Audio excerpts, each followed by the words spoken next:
kick it off. Miami versus FSU.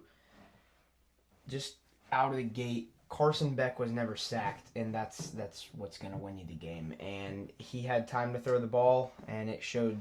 Carson Beck was 20 for 27, so he didn't throw it a ton. I mean, 25 times is all right, but he didn't need to do it because he had 250 yards and 4 touchdowns.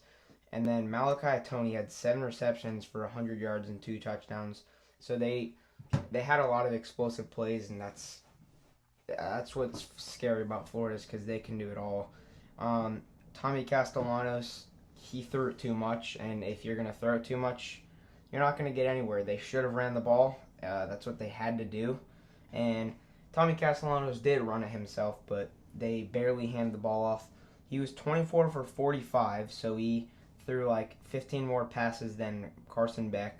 He threw 2 less touchdowns, and he threw 2 more interceptions. So he had 2 touchdowns and 2 picks. Gavin Sawchuk only had 11 carries for 50 yards. And then Deuce Robinson had a quietly semi-good game with 6 receptions and 87 yards.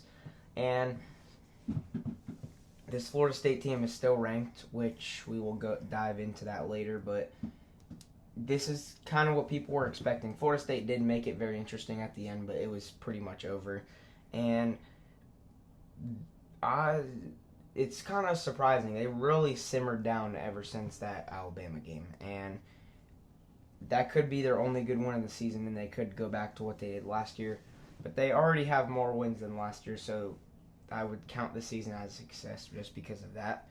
And, yeah, if I'm a Florida State fan, I'm not very happy because you already have 2 ACC losses, and it's looking like the ACC is going to be pretty hard to win. Currently, the division, Georgia Tech is tied with Miami, but they're actually first because Miami only has 1 conference win. It was Georgia Tech, Miami, Virginia, and then Louisville. So you're going to have to get into the range of where you can only have 1 to 2 losses. So Florida State is pretty much going to have to win out if they want to make it to the ACC championship. Miami, though, is riding high, and they are proving everyone. I mean, I don't know what the media was thinking before. I don't know what anyone was thinking. They were kind of thinking that, like, yeah, they're going to be really good. I think they ranked, like, 12th. So people kind of expected this, but they're looking really explosive right now. And in a little bit less than 2 weeks, actually, like a week and 5 days, Miami's going to play Louisville. That could be an interesting game. It would be a big upset if Louisville beat them, though. So, yeah. Yeah, so this game, I picked Miami to win kind of dominantly, and I was right. I said that this game would be dominated in the trenches. Miami has one of the best defensive line units in the country. In my opinion, it is the best defensive line. Ruben Bain Jr.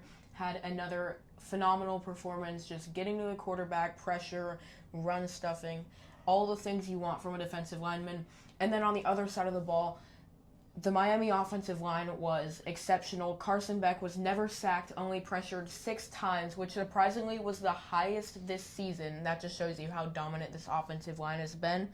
And Carson Beck, he had a great game. He passed for 240 yards. Malachi Tony, CJ Daniels all had good games too. This Miami offense, it might even be better than last year. It's not as flashy.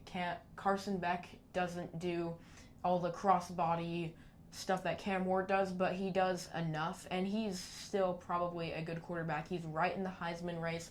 He might even be the Heisman favorite. I think he might be, at least top 5.